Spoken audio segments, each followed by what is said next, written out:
One of the things that Aldo Leopold stated was the objective is to teach the student to see the land, to understand what they see, and to love what they understand. And I think with the Hochsteins and many of the other landowners that we work with, we're all the students. Well, my wife grew up close to where our home is, and that's how we ended up here, about 4 miles from where she grew up. At that point, we only farmed 240 acres when we moved up here. Then we went on and we just kept expanding, and I ended up buying the first 900 acres, and then we've added another 200 a little while later, and then we added another 500 a little while later, and that's kind of how we got here. Nebraska is unique in that it's so much privately owned that in order for our wildlife to thrive on the landscape, it requires conservation on private lands, and it requires relationships between agencies like Game and Parks and private landowners. Some of our daily tasks, what they amount to is the wife and I, we get on four-wheelers and we drive out and check each group of cattle. The things we really need to check for when we go out on the four-wheeler is things like watching for a lame calf or a calf that might be getting really thin. We also try to keep the water where we need it. The more places we can get water, the less gullies and washouts that you create. And we've had dry years, and thank God we've had water where we do. I mean, we've just got a lot of water piped around out here in this 1,600 acres in different places. We got 4 wells that service it. Your water development helps with the rotation to put the pressure on the less desirable grasses. Makes the cattle to move where you want. You shut one water tank off to make them move to another one. Helps make it way more manageable to maximize the resource. As you know, we're talking about grass and actually capturing that as a resource and converting it into beef. We raise all the calves out here and fatten them. We sell all the calves as fat cattle. That's kind of what we do every year. We probably have 9 or 10 paddocks around here. A paddock is a fenced-in portion of the pasture. The big thing is trying to manage our brome. I mean, brome is decent grass. It tons well.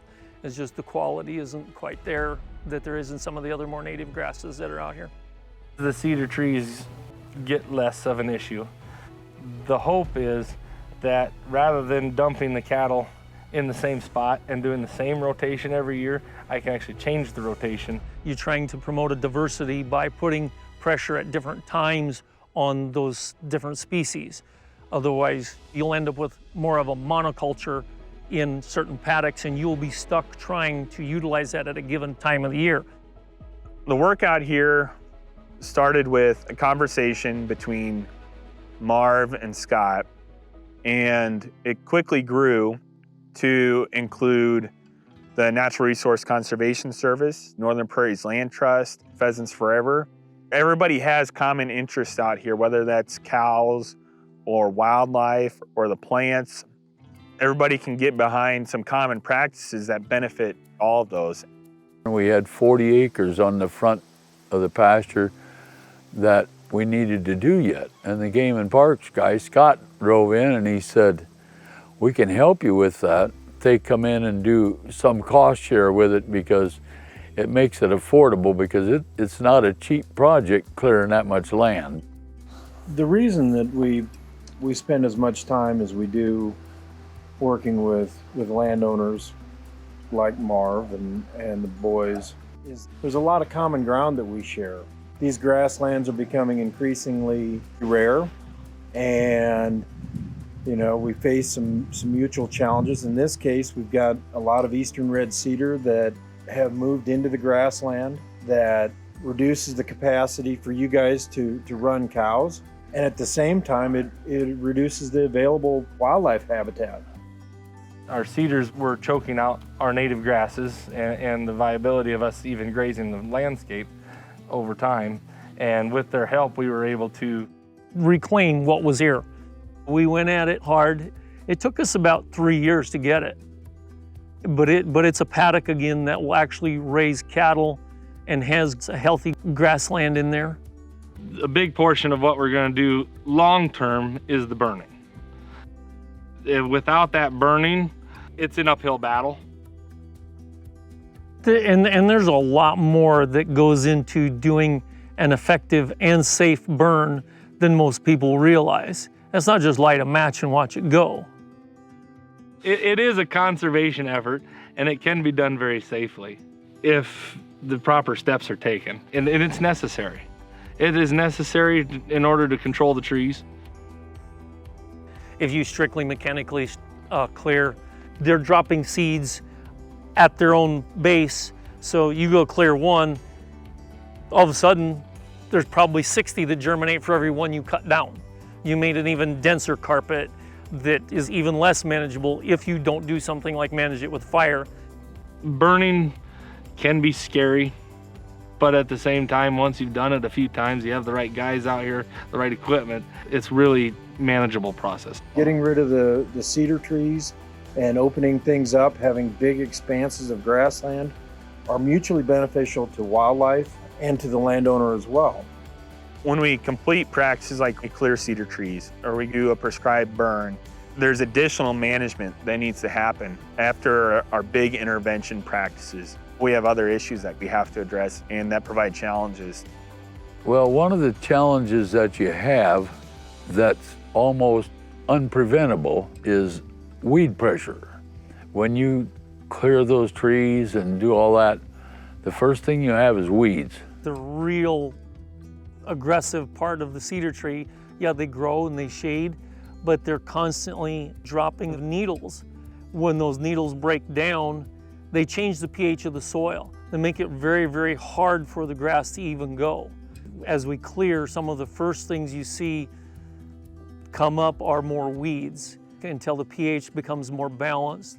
Then your grasses have a better chance to compete. They do compete well. They need some help though. If you don't get rid of the trees, they'll never beat it. The weather is also another big challenge because there's such a short window to do the burning, and a little bit of wind change can shut you down. You need to be prepared for the worst and hope for the best when you're burning. That's how it is. We got water mounted on the tractor. We carry a 500-gallon tank on the back of the tractor, and we got four-wheelers and pickups with tanks in them. And the Prescribed Burn Association started out here in our pasture. The first time we did it, we had more people than we had room for, you know, but that was kind of a training session for us as well as everybody. And I'm doing it on farms that I manage also, cutting trees, doing some prescribed burning on them, and we take it and treat it just like it's our own and get it done. They're pretty appreciative of the way we do it, so. There are a lot of things that I've learned from Marv. Some of them I'm not going to share.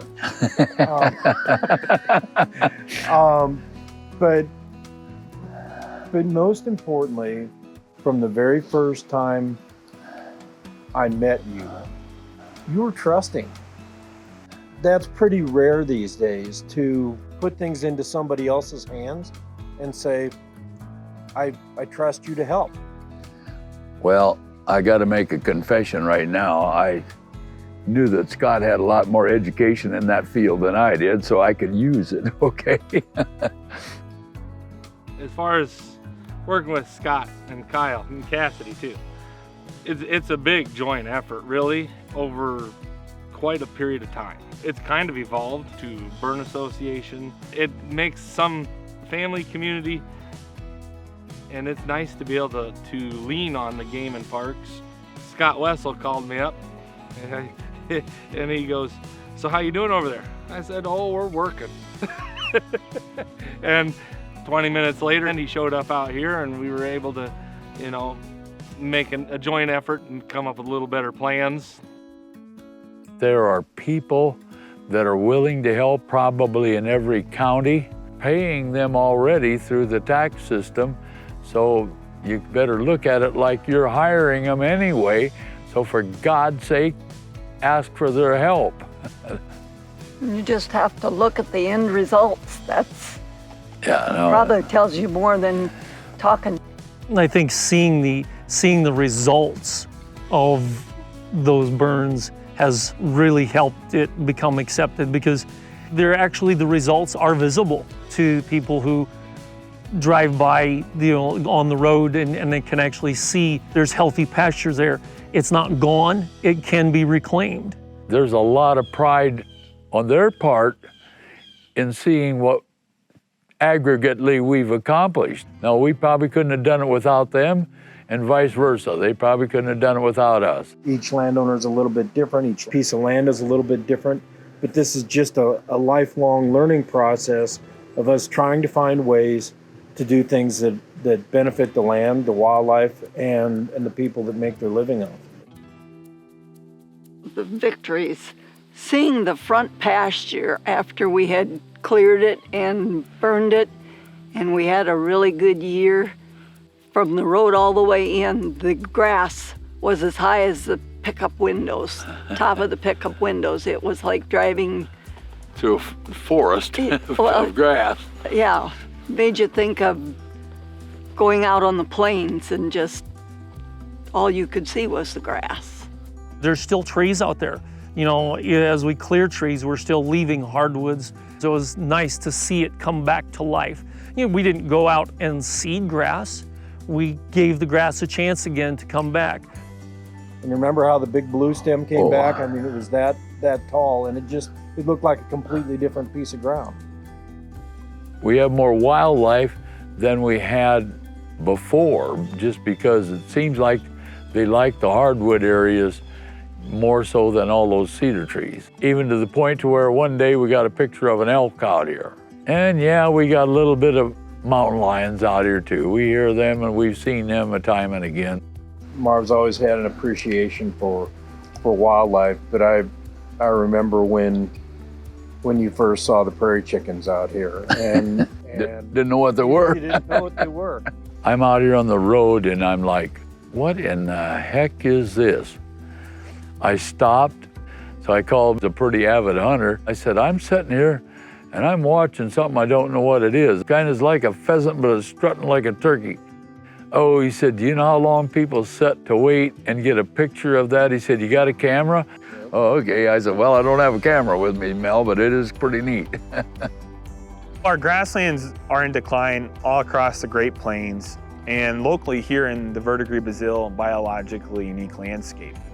That's where the Game and Parks is interested in working with landowners like the Hochsteins, who have prairie chickens, who recognize that they're on their property because of some of the management that they're doing, and they have an appreciation for grassland wildlife species that use their property. One morning I took it real slow and I watched where they flew to, and I came in the driveway and I counted 42 prairie chicken one morning. Wow. It was just amazing. There's been more than one occasion where you drive in the morning and you go by there. There's a male out there doing his little boom, his little dance. So you shut the pickup off and watch him. When those little things touch your day, you're like, yeah, this is a beautiful part of what I'm doing. The peace, the serenity, you forget to smell the roses. It's possible to have a good, aggressive grazing, economic drive, and still maintain some of that wildlife and recreational value. I think our Game and Parks guys use what we've been doing as an example for a lot of people. Yeah, we're kind of proud of what's happened and very appreciative of the help we've had from those different people. They come along with a lot of good tips on, okay, I think I would do this, and we kind of go through it together. If that's what they're there for, and they want to help you, so don't turn your back on them, ask them to help you. That's probably the most important thing you can do with your Game and Parks. And real good to work with that way. They don't get upset because you didn't follow exactly what they're doing. They come back and do it again, and eventually we do. This is in the Bazile Creek drainage, and it's one of our biologically unique landscapes because of the large degree of intactness of the grassland. we help them see some of the things that we see and hope that in time they come to love things like prairie chickens. And on the other hand, they help us to see some of the things that they're concerned about on the land as it relates to their grazing operation or to their family. That shared understanding and love of the land is what makes anything possible. We work most of the time. When we have time, we grill steaks, the kids come out. Our grandkids are really big into music. I do a lot with the Verdigris choir, and our grandkids are doing a lot of that. And they come out when we have the choir picnic out here, play music and sing all night. And it's just pretty cool. We'll get together and do a big steak feed. Everybody gets a very healthy sized steak. Literally just took a couple big old tractor rims, broken ones that had a crack or something in them, and built a grill out of it, just a big wood fire grill. We sit out here in the green of summer and look at this and how beautiful this is out here. It's beautiful in the wintertime too. And when the trees clears, there's some awesome monster hills for sledding. You want a viable operation, you want to provide for your family. It is still the primary push, but secondary to that is there is a sense of accomplishment in it. The next generation reaps rewards. You know, it's like planting a tree. You don't plant a tree for yourself. You're planting trees for the next generation. Through the generations, being able to utilize the resource as well as conserve the natural resources that are here. You can only take so much until you have to let a little bit set aside. Yeah, you can't come out here and strip mine it. It won't be around for long. It's really interesting to see little oysters, you might say, that happen in nature to allow them to blossom, and then to be able to go out and enjoy them and really show future generations, like my kids, I share that time with them. What really kind of motivates me to want to be out on the property with the Hochsteins is that they've made it a priority to have their kids out here on the ranch to learn how to appreciate the land, to live within it, and to desire to make it better. I went through a real bad round with cancer, and so ungodly many community people and people all over the country and other countries prayed for me, and I got through it. One of my cancer doctors at Mayo Clinic told me, she said, you know, Marvin, I've been here a long time. I never had anybody come in as bad as you and leave as good as you. And my wife had 200 and some get well cards taped on the wall. And I told her, I said, you know, I got to thank you people, you're good. I said, but I think you had some help. I said, all those cards are full of prayers. We have a lot to be grateful for. Yep. And sometimes it's easy to get going and get tied up, and you got to grab yourself and say, you know, what am I complaining about? I believe that we all know that none of us are taking it with us when we go. So what we work on continually is try to leave it better than when we came. Make it better and have it for the kids to keep going with. With the Hochsteins, they're leaving a legacy for future generations to enjoy and providing a space for the wildlife that are out here also, for more people to appreciate and to be connected with and to be enamored by and to really just fall in love with what's out here. I've been blessed with a wife that's been with me for 55 years, and she helped work calves yesterday, okay? I don't know if there's very many people that are that fortunate as me. That's kind of what's made our life a success, is doing it together. Now, her eyesight is starting to slip quite a bit, and so is my hearing. So we've got a deal. I'm going to tell her what I see, and she's going to tell me what they say, and we're going to make it to the end of the road. How's that?